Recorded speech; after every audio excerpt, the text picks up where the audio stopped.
Hello everybody, I'm High Priestess coming from New York City, Autumn Phoenix. You can follow me on my social media platforms at Facebook Magically Blessed.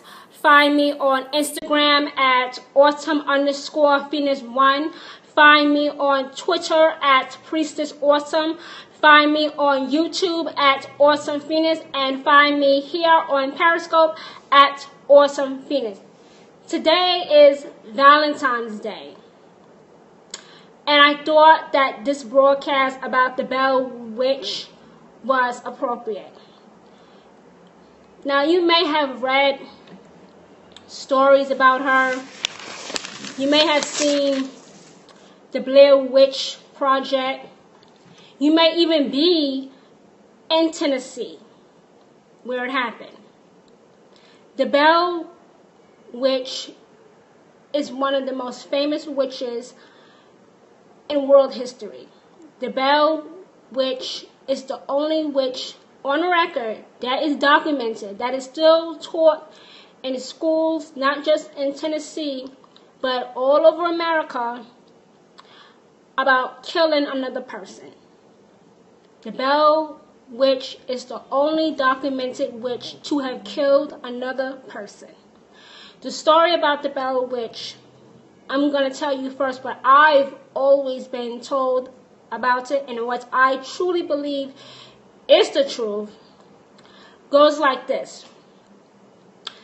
There was a man named John Bell, and he was cheating on his wife with a woman that he knew was a witch. He knew that she was a witch. She became pregnant. When she told John Bell that she was pregnant with his child, he snapped and started killing her. And the Bell Witch, with her last breath, cursed him, cursed his future generations, not just for killing her, but for killing their child. Soon after her death, John Bell started to really have serious problems supernaturally. And it finally climaxed on December 20th, and he died. Supposedly, he died of poison. The witch took credit for it. She took credit for it. And I believe that she was completely justified in killing him. Because why would you do that? To just hide an affair that you were having on your wife? Why were you even cheating on your wife to begin with? So that's the story that I've always been told about the Bell Witch. There is no greater story in the history of American folklore than that of the Bell Witch of Tennessee. This haunting happened in Robeson County between 1871 and 1821.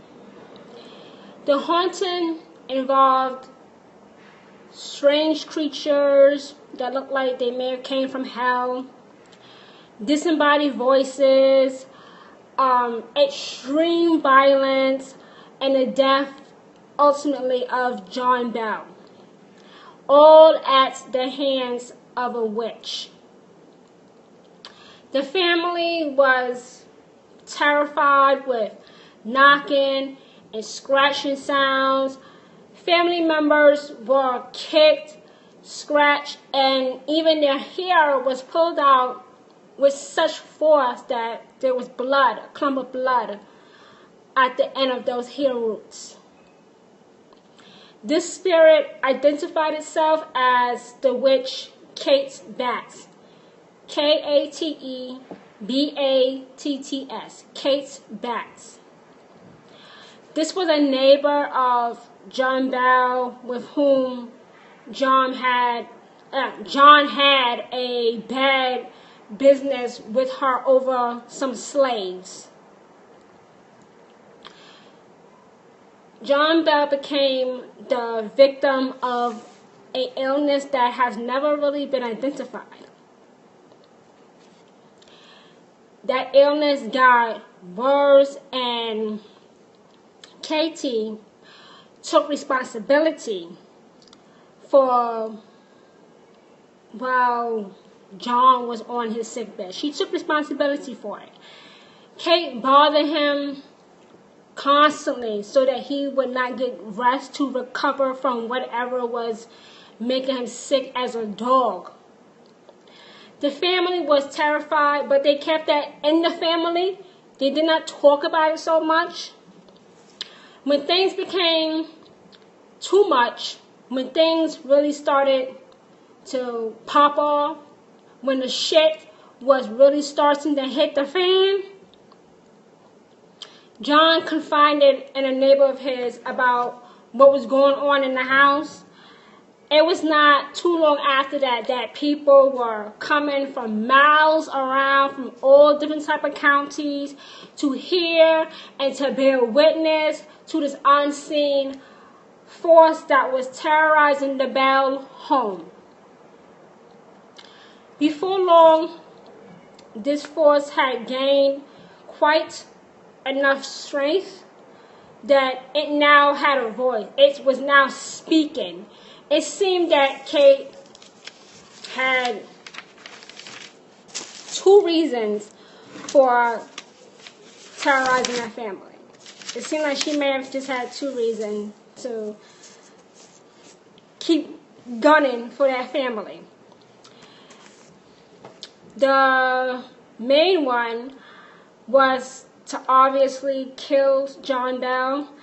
The second reason was to stop John's younger daughter, Betsy, from marrying a certain neighboring boy named Joshua Gardner. Over the next 3 years, Kate tormented members of the Bell family every single day, on the hour. John and his daughter, Betsy, was the one who really received the worst of it. They were the ones that were really getting their ass beat every day.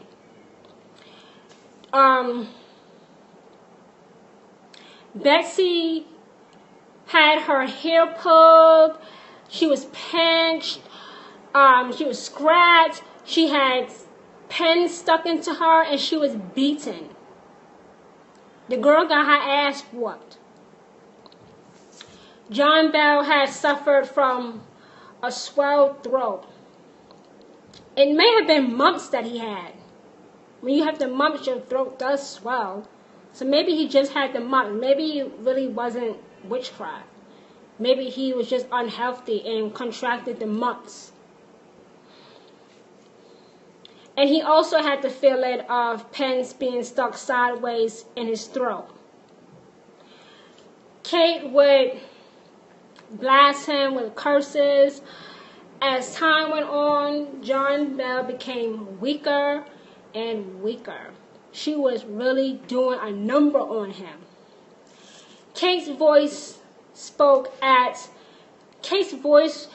always been described as a nerve-wracking pitch when she was pissed off, when she was especially pissed off, while at other times her voice was like musical tones. Andrew Jackson, yes, the president that appears on the, I believe, the $20 bill. President Andrew Jackson. When word of the haunting reached Nashville, Tennessee, one of his most famous citizens, General Andrew Jackson, decided to gather up a party to go check out the haunting, to go check out the Bell family property. Andrew Jackson had earned his tough reputation in many conflicts with the Native Americans, and he was determined to confront the phenomena and either expose it as a hoax or send the spirit away. So that's why Andrew Jackson went down to the Bell family, either to expose it as a hoax or to send the spirit away. I don't know how he was going to do that anyway. I don't get it. A chapter in M.V. Ingram's 1894 book. The book is called A Authenticated History of the Famous Bell Witch. Is devoted to Jackson's visit. And this is what it says. General Jackson's party came from Nashville with a wagon loaded with a tent and provisions, bent on a good time and much fun investigating the witch. The men were riding on horseback and were following along in the rear of the wagon as they approached near the place, discussing the matter and planning how they were going to do up the witch.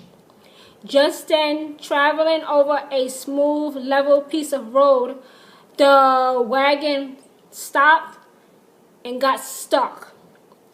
The driver popped his whip, whooped and shouted to the team, and the horses pulled with all of their might, but could not move the wagon an inch. It was dead stuck, as if it was cemented to the earth. General Jackson commanded all men to dismount and put their... What are you doing? Sit down. That's my dog.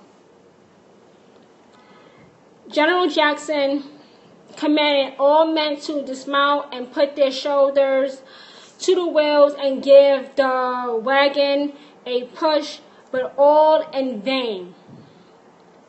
It was no go. The wheels were then taken off one at a time and examined and found to be all right. Easily on the LS. General Jackson, after a few moments' thought, realizing that they were in a fix, threw up his hands, exclaiming, "By the eternal boys, it is the witch." Then came the sound of sharp, metallic voice from the bushes saying, "All right, General, let the wagon move on. I will see you again tonight." The men in bewilderment looked in every direction to see if they could discover from which direction this voice came from, but could find no explanation, to this mystery. The horses then started unexpectedly of their own accord, and the wagon was able to roll along easily with no problems. One story states that while Jackson was in his bed, his sheets kept getting ripped off. Jackson was later quoted to have said, "I'd rather fight the British in New Orleans than have to fight the Bell Witch." And then eventually, John Bell did pass. The torment of the Bell household continued for years, culminating, eventually climaxing to the witch's ultimate act of vengeance upon this man, John Bell, that she claimed had cheated her out of a business deal. She took responsibility for his death. In October of 1820, John Bell was struck with an illness while walking to his pigsty. Some believe that he suffered a stroke.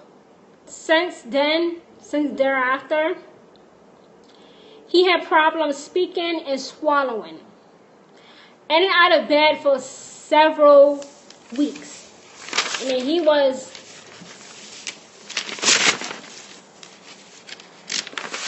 wasn't going to be here for much longer.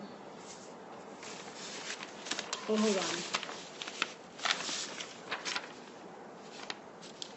So he was in and out of bed for a few weeks, and his health continued to decline.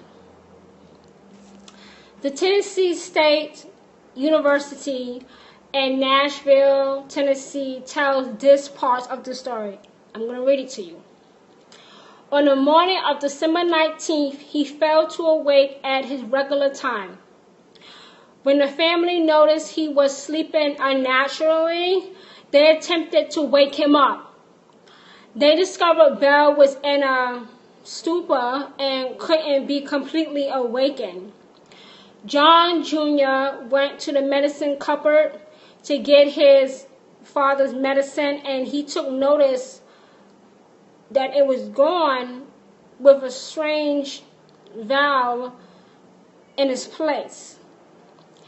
No one claimed to have replaced the medicine with the valve.